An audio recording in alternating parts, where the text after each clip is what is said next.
Добрый день, это канал «Свобода Премиум», тут Ганна Соус, и сегодня мы говорим с былой кандидаткой на президента, с лидеркой Святланай Тихановской. Добрый день, Святлана.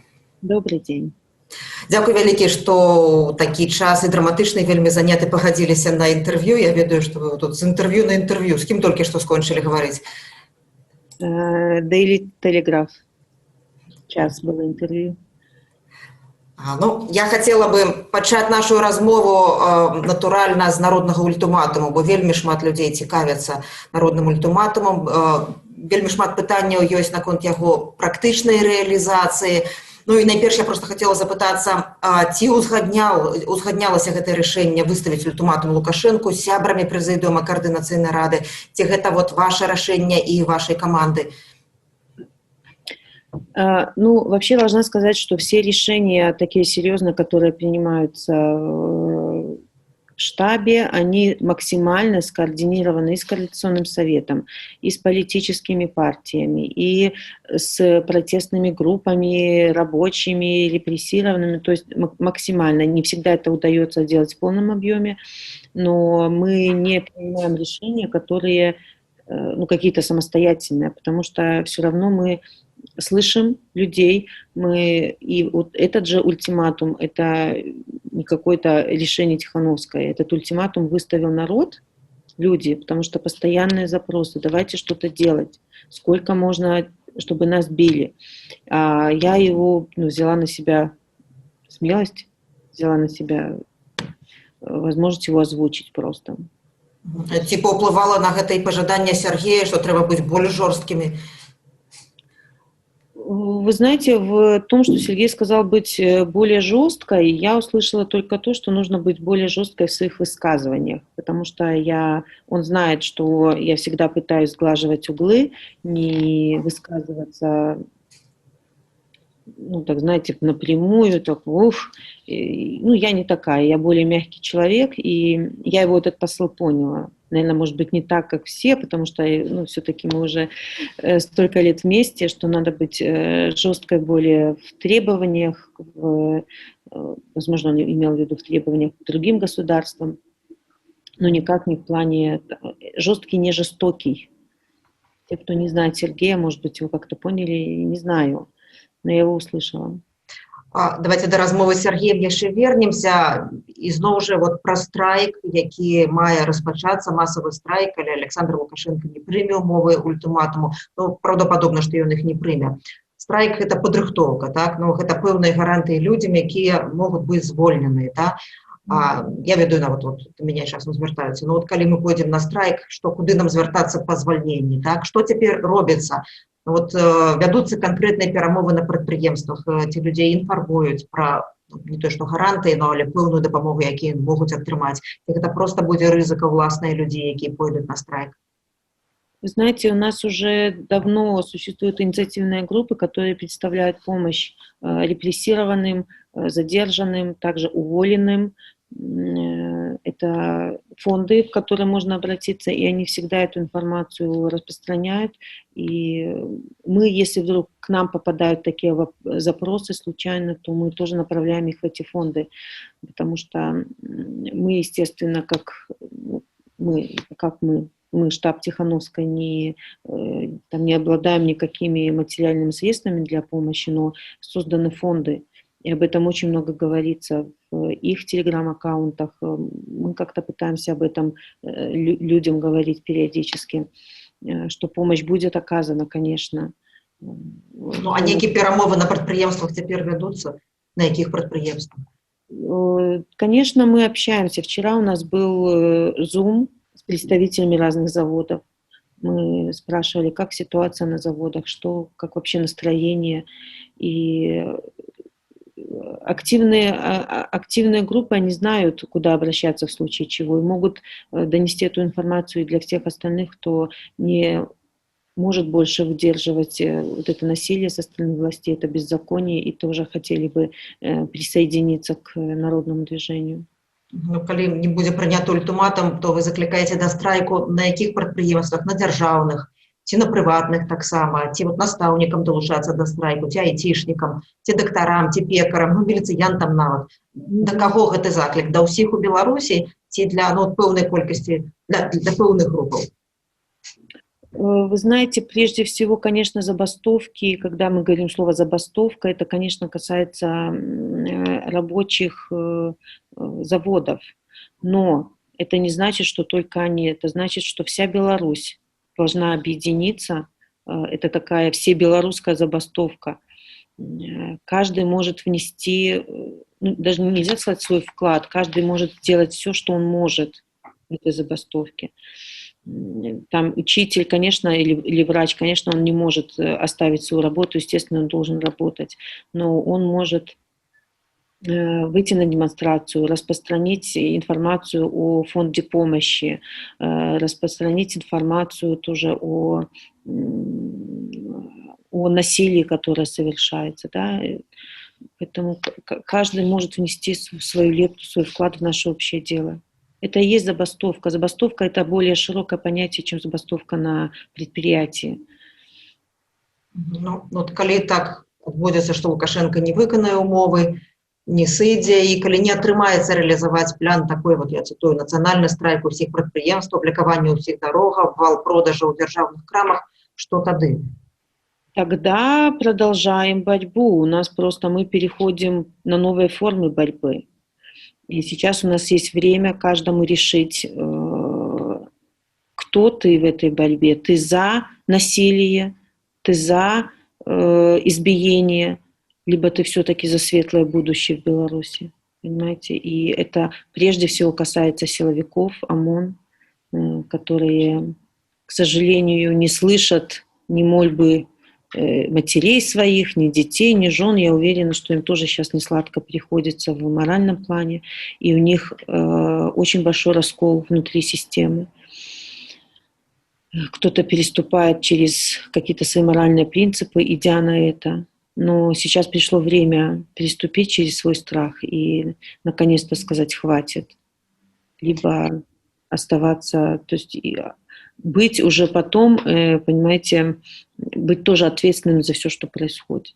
Вы кажете про раскол у силовой системе, что какие прыклады дают вам магчымасць говорить про это? Вот, есть адчуванне экспертов, что это силовая система, мы не ведаем, что там внутри адбываецца, але ж яна дастаткова моцная и працуе.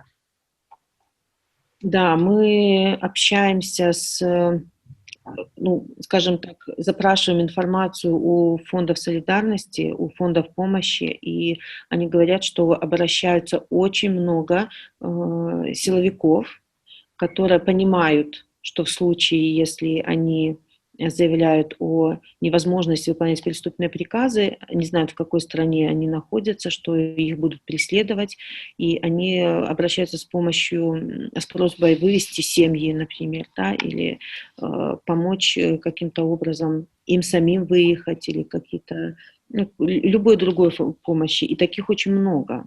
А вельмі шмат, это десятки, это сотни, могли бы так приблизную лишь дать? Сотни каждую неделю. Угу. И есть еще звоночки, и мы просто не можем все раскрывать, всю информацию. Конечно. Люди, вы понимаете, что люди уже и там на грани. И опять же повторюсь, что там есть, конечно, люди, которые, вот в народе говорят, с промытыми, так некрасиво говорить, с промытыми мозгами, так и есть, да, которые вот беспрепятственно верят в то, что они творят добро, избивая людей, калеча людей. Это большинство же понимает, что они творят. И они выполняют эти законы в силу каких-то причин, в силу каких-то обстоятельств, возможно, переступая через принципы моральные, возможно, нет. Люди разные. Но мне хочется верить, что им очень плохо морально после всего, что они творят. Святлана, напэўна, вы бачылі гэтае відэо, яно шакавала вельмі многіх, з'явілася некалькі дзён, можа ўжо тыдзень у інтэрнэце, калі з аўтазаку быў знят такі прагон затрыманых праз дубінкі, і там вот гэтыя крыкі нецэнзурныя міліцыянтаў. Все, што адбывалася, так выглядзіць, проста немагчыма было. Якая была ваша рэакцыя, калі вы гэта відэо пабачылі?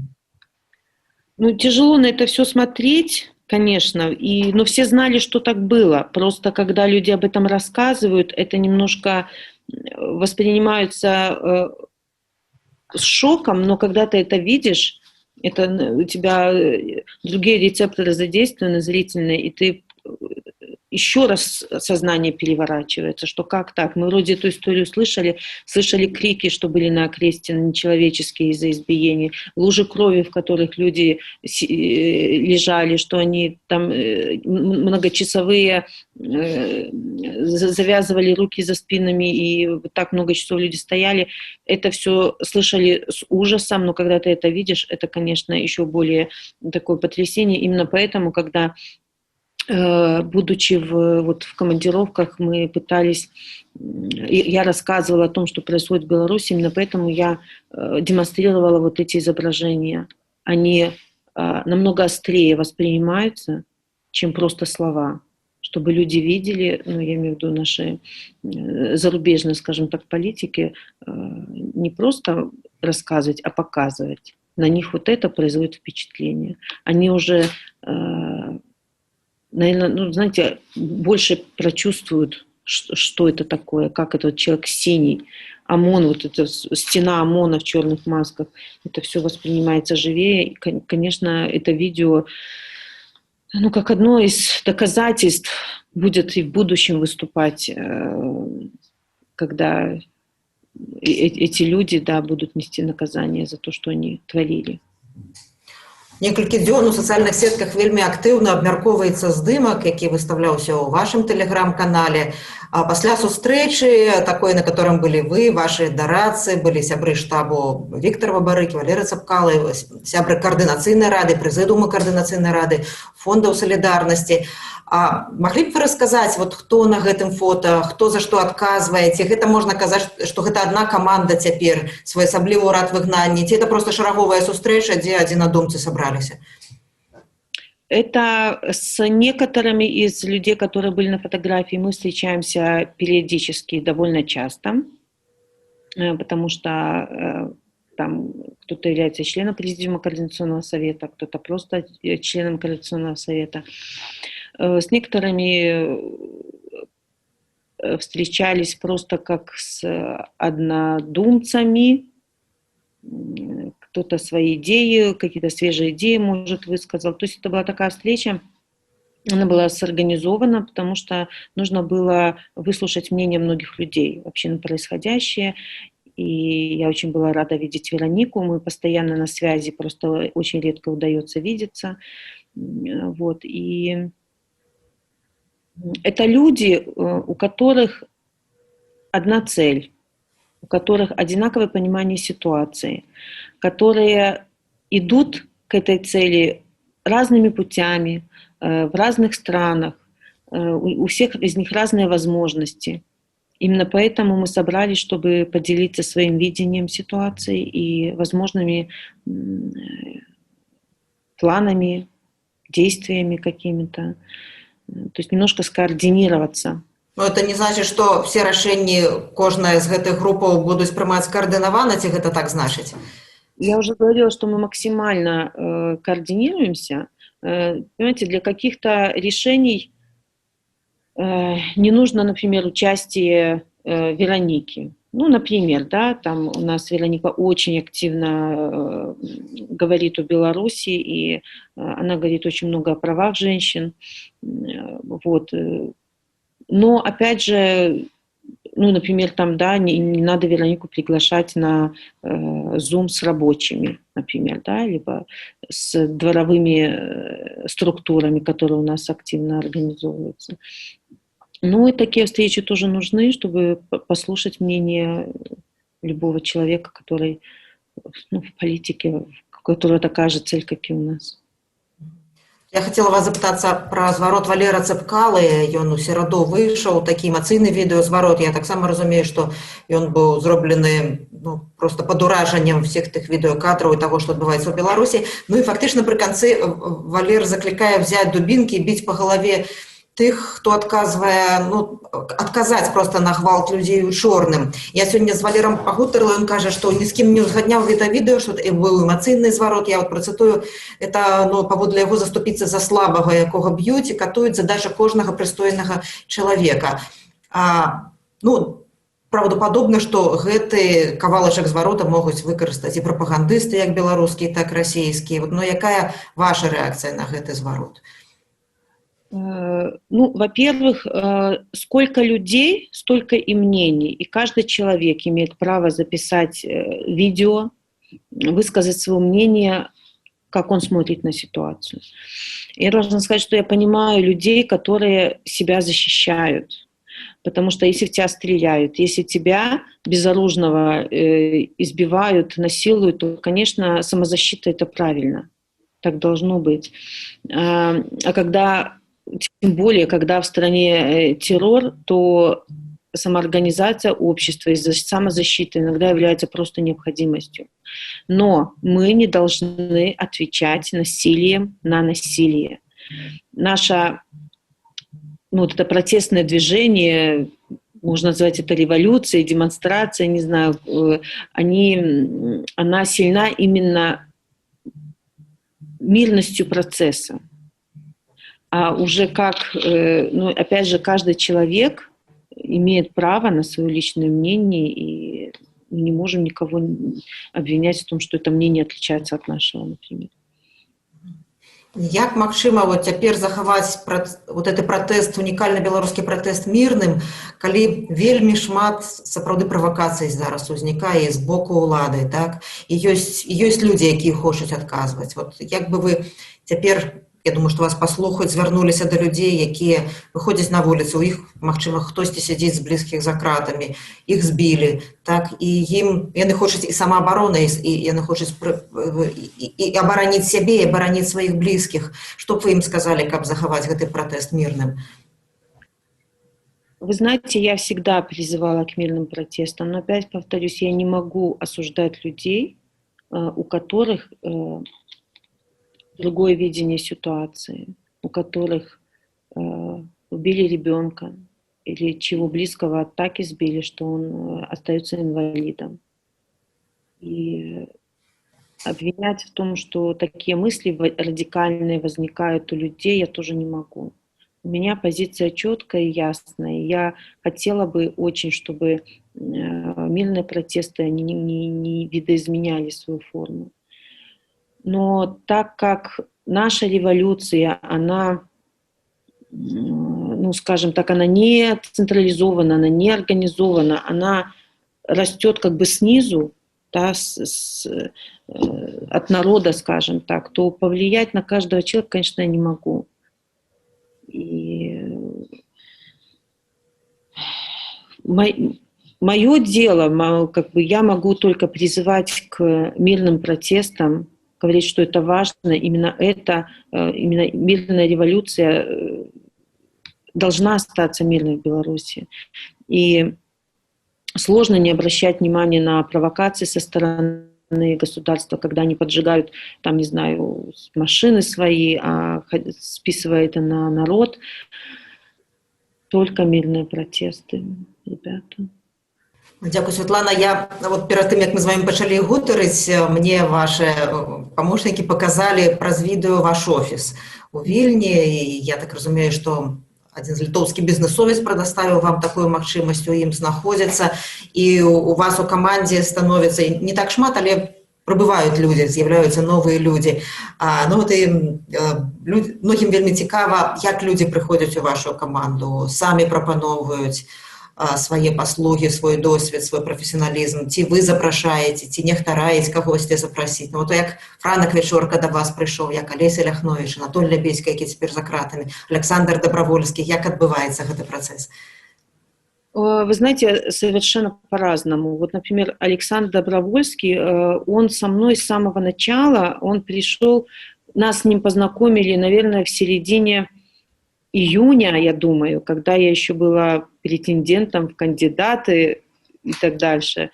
То есть как-то и вот Анна Карасулина со мной тоже сейчас, она тоже с тех времен. То есть они тогда согласились мне помочь, когда я была совершенно одна и не знала, что делать, как вообще пишутся какие программы. Меня жизнь столкнула с таким. Поэтому они приехали сюда ко мне, чтобы мне помогать, так же, как помогали когда-то. Франок, он, наверное, тоже через Александра приехал в команду, чтобы он понимал, что он может помочь, что у него достаточно опыта и знаний, чтобы быть полезным, предложил помощь. Вот, и кто еще у нас? Ну, да, он, Ляхнович, экономист. да, Олегновича нам посоветовали из Координационного совета. Мы искали человека, экономиста сильного, который смог бы работать уже сейчас над будущим Беларуси, так, чтобы экономика у нас не упала в пропасть в будущем, и мы смогли достойно этот переходный период и период после новых выборов прожить без усугубления экономического людей в Беларуси. И он сейчас работает над этими программами, над реформами. Нам его посоветовали много людей из Координационного совета, и мы его пригласили. Поэтому люди совершенно по-разному попадают, но все рады, вы знаете, быть полезными. Потому что все идем к единой цели, все против насилия, режима. Святлана, я хотела вас запытацца пра размову з мужам, якая ў такіх драматычных абставінах адбылася. Мы каля 2 хвілінаў мелі магчымасць чуць гэтую размову. Яна была паведамлялася хвілінаў 12. Маглі б вы тое, што можаце распавесці? Ну, па-перша, ці вы ведалі, што гэта зараз з турмы КДБ ён тэлефануе?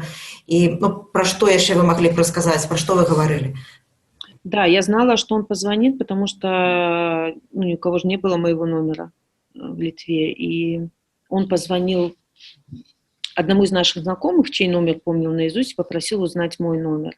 Мне позвонили, сообщили, что сейчас будет звонить Сергей. Я, конечно, не поверила, что это такое, но в связи с тем, что мы только что увидели фотографии из встречи в СИЗО, как-то мы это связывали, не знаю, и вот он позвонил, сразу сказал, что можем говорить только о семье, о каких-то бытовых вопросах. Я понимала, что он не один, и говорила в основном я.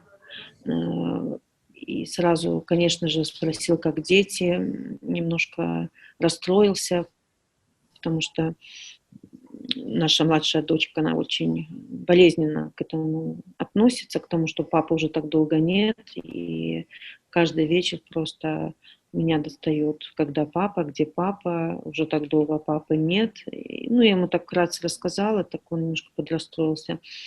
И потом, говорит, по телевизору тебя вижу. Я говорю, в плохом свете, наверное. Он говорит, да. Белорусское телебашение там, да.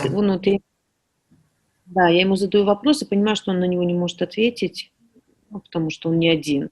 И тогда я больше говорила ему, что мы боремся, мы все равно не остановимся, мы не сдадимся. Обязательно скоро все политзаключенные выйдут, мы не остановимся до тех пор, пока этого не случится.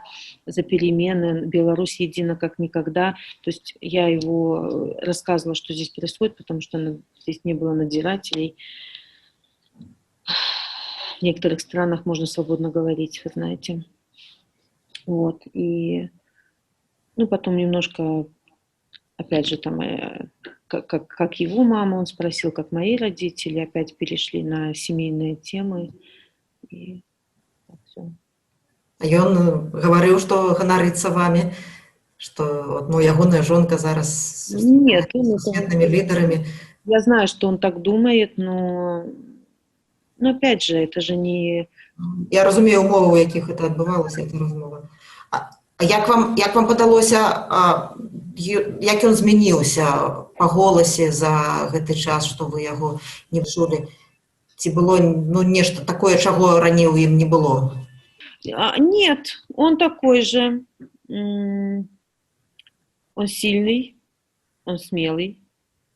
И Потом мы видели пару интервью, что он был таким же был и при разговоре за круглым столом тем самым. Он предан своим убеждениям и никогда от них не откажется. Так вы вот у той момент не ведали, что ён быў за гэтым столом, так? Это вы праз дзень толькі ад адваката даведаліся? Не знала я, что он был. Мы гадали, там был один человек, как потом оказалось, что это и был он. Было кусочек только видно. Вот. Я хотела запытацца вас про вельмі важную тэму адносіны з Расіяй і рэакцыі Расіі на падзеі ў Беларусі. Вы цяпер у вышуку ў Беларусі ў Расіі. Нядаўна ў Расіі былі, можа, яшчэ знаходзяцца сябры каардынацыйнай рады Максім Баграцоў і Родчынкаў. Яны сустракаліся, у тым ліку з экспертнай супольнасцю расійскай. Якой вы бачыце стратэгію вашага штабу, каардынацыйнай рады, ну вот супольныя пазіцыі, ну не пазіцыі, супольныя сілы, якія цяпер змагаюцца за новую Беларусь, у адносінах з афіцыйнай Расіяй, якая так выразна падтрымлівае Лукашэнку, і ў адносінах, напрыклад, з расійскай дэмакратычнай апазіцыяй, з расійскай грамадзянскай супольнасцю. Ну, бачна, што да вас з вялікай сімпатыяй яны ставяцца. Ну, я не могу сказать, что они активно поддерживают Лукашенко. Вначале, когда, вы знаете, что они... Ну, вообще, я не хочу много говорить о России, потому что дело касается только Беларуси.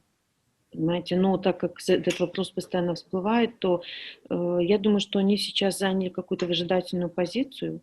И вначале, может быть, не было им понятно, что это очень активная гражданская позиция, и что это наше противостояние не закончится, что мы едины сейчас как никогда, и мы будем сражаться, пока мы не победим этот режим. Поэтому вначале какие-то были действия предприняты по поддержанию режима и диктатуры, но как дела будут развиваться дальше, мы этого не знаем. Возможно, на этом все и закончится, и сейчас мы будем решать наш внутренний вопрос только внутри нашей страны. А уже-то мы сможем. А з расійскай дэмакратычнай пазіцыяй, з Навальным тым жа, не маеце вы ніякіх контактаў? Нет, мы же, конечно, смотрим их ролики, да, что они нас поддерживают активно, но напрямую ни с кем не общаемся. Почему? Ну, потому что они и так нас поддерживают. У нас все-таки дело касается Беларуси, и нам намного важнее общаться с белорусами, с нашими людьми во дворах, с демонстрантами, чем... Они молодцы, кто хочет нас поддерживать, тот поддерживает. Спасибо им за это большое, потому что мы должны четко разделять гражданское общество и, как называют его, Кремль. И я знаю, что россияне, как люди, поддерживают белорусов в нашей борьбе и очень тепло к нам относятся и поддерживают в том, что мы проснулись наконец-то. Этому рады. Пытанне яшчэ пра аднаго суседа Беларусі попросила задаць украінская рэдакцыя радыё Свабода. Вот Украіна не падтрымала Лукашэнку. Як вы пракаментуеце пазіцыю Киева ў беларускім крызісе? Вы знаете, мы очень на самом деле рады, что Украина заняла очень сильную позицию в отношении Беларуси, особенно министр иностранных дел Кулеба. И они готовы поддержать санкции, которые, возможно, это будет свой список, возможно, они поддержат санкции, которые уже ввел Евросоюз. И поэтому это очень явный знак поддержки белорусских людей в нашей борьбе. Якое значэнне вы, ваша каманда, каардынацыйная рада даеце Украіне і якімі, на вашу думку, маюць быць стасункі Украіны і Беларусі? Ну, мы, конечно, хотели бы и дальше выстраивать партнерские взаимовыгодные отношения с Украиной. Они же близки нам исторически, культурно. Меня часто на Западе спрашивают, а русские понимают белорусскую мову, вот когда вы начинаете говорить? Нет, не понимают, но украинцы нас поймут, например. Мы украинский понимаем, они нас, то есть языки у нас немножко ближе. То есть мы хотели бы, да, эти отношения сохранить и дальше развивать. И более того, мы планируем в ближайшее время, надеюсь, что все получится, поездку в Киев. Ну, конечно, после местных выборов уже. А ці бачыце вы Беларусю будучыні сябрам Еўрапейскага звязу? Гэта калегі украінцы пытаюцца, ну, я думаю, беларусам гэта цікава.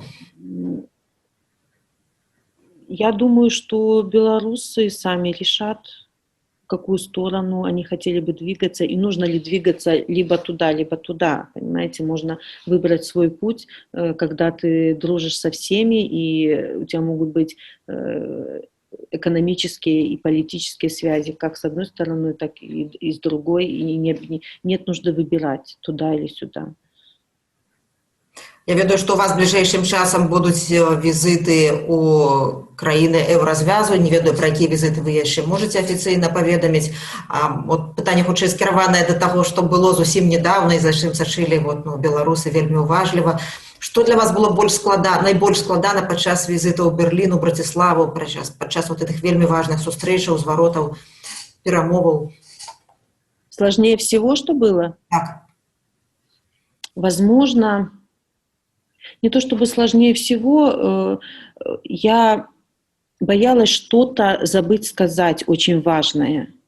Я боялась того, что я как-то не доскажу свои эмоции, чтобы они не допоймут, что на самом деле у нас происходит и что творится в душе белорусов. Потому что они видят, ну да, мирные массовые протесты, но именно эмоции вот эти, которые сейчас ощущают белорусы, что они, с одной стороны, крайне напуганы вот этим насилием, но крайне решительны, потому что они с этим насилием мириться не хотят и больше не хотят жить при диктатуре. Вот это вот, и это желание, знаете, выкарабкаться из этого болота, что желание борьбы и счастье от того, что мы наконец-то объединились, и мы готовы это все изменить в какие-то веки наконец-то. Вот эту эмоцию хотелось передать, чтобы они поняли, как Беларусь сейчас должна быть важна для международного сообщества. Як вы думаете, яны зразумелі гэта? Яны атрымалі гэты ваш посыл, месседж ваш? Я очень надеюсь. Может, достучаться до всех не получилось, очень много людей встречала, но как бы мне-то и стараться особо не пришлось, потому что я просто каждый раз переживаешь эти эмоции, когда рассказываешь о Беларуси. Но я, знаете, благодарна за ту поддержку, которая оказывается уже, и за те обещания, которые взяли на себя многие лидеры. Надеюсь, что и в том числе и с их помощью, и в медиации, возможно, и помощь студентам, средствам массовой информации, правозащитным центрам, нам будет, скажем так, легче преодолеть некоторые барьеры в нашей борьбе. Я ведаю, што зараз у вашым офісе знаходзіцца Александра Герасименя, якая вымушаная была выехаць з Беларусі. Цяпер яна ўзначаліць фонд падтрымкі спартоўцам. Ваша стаўленне да таго, што цяпер вельмі много людзей і вельмі знакавых асобаў, вядомых людзей з'язджаюць з Беларусі. Все са зразумелых прычынаў, як і вы з'ехалі, але тым не менш, мы бачым, што шмат людзей сапраўды з'язджае. Што вы думаеце пра гэта? Очень жаль, что Беларусь становится страной, где нет места великим спортсменам, замечательным рабочим, которые трудились на каких-то предприятиях много лет и вынуждены уехать из-за своих убеждений, просто людям, которых из-за насилия тоже вынуждены. Эта страна, это режим выдавливает людей из страны. И с этим, да, вынуждены, но никто из тех, кто выехал, не останавливает свою борьбу. И это показатель того, что все равно мы победим. Сколько бы всех не вывезешь, всех не посадишь, и все равно вместо одного станут двое. Я анекдот прочитала недавно, что дедушка вышел на демонстрации, а ОМОНовец говорит: я ж тебя, иди отсюда, а то я тебя сейчас посажу. Говорит: ну вместо меня сын выйдет. Говорит: и сына посажу. А вместо меня, вместо сына выйдут дочки с детьми. так и дочек с детьми посажу. Ну ничего, к тому времени и я уже выйду. То есть, понимаете, люди будут становиться друг за друга. В этом и есть суть единства, понимание того, против чего и за что сейчас происходит борьба. Дякую, Святлана. І при кінці розмови більш легке питання, стилістичне, може бути, хотіла вам задати. На гэтым тыдні выйшла перадача «Толькі жанчыны», і две эксперткі, Марына Шукюрова-Русь і Даніэла Каляда, аналізавалі эвалюцыю вашага стыля, вашага адзення, таго, як вы прамаўляеце. Но я ведаю, што вы паглядзелі гэтую перадачу. Якая ваша рэакцыя? Ну і ці ёсць, мы не ведаем, ці ёсць у вас стыліст, які вам дапамагае у выбары адзення, ці ёсць дарадцы ў публічных выступах? Што вы маглі расказаць? Ну, стилиста как такового нет. Когда я сюда приехала, ну, то есть у меня вообще ничего не было, какую-то одежду мне помогли, так сказать, приобрести, потому что, ну,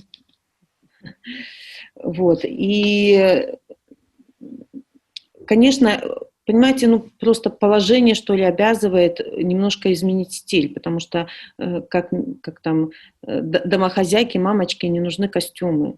Ты же не поедешь к госпоже Меркель в какой-то обычной маечке. Конечно, обязывает, но все должны понимать, что это всего лишь, ну, оболочка, это все, ну, как бы ничего не значит. Главное то, что с чем ты туда едешь на эти официальные встречи. Очень меня умилило мнение, что над моим голосом, над моей манерой речи работают. К сожалению, нет у меня такого. Вы сами работаете над этим, так? Я не работаю, это жизнь заставляет. Жизнь заставляет учиться всему очень быстро, скажем так, самостоятельно, наверное.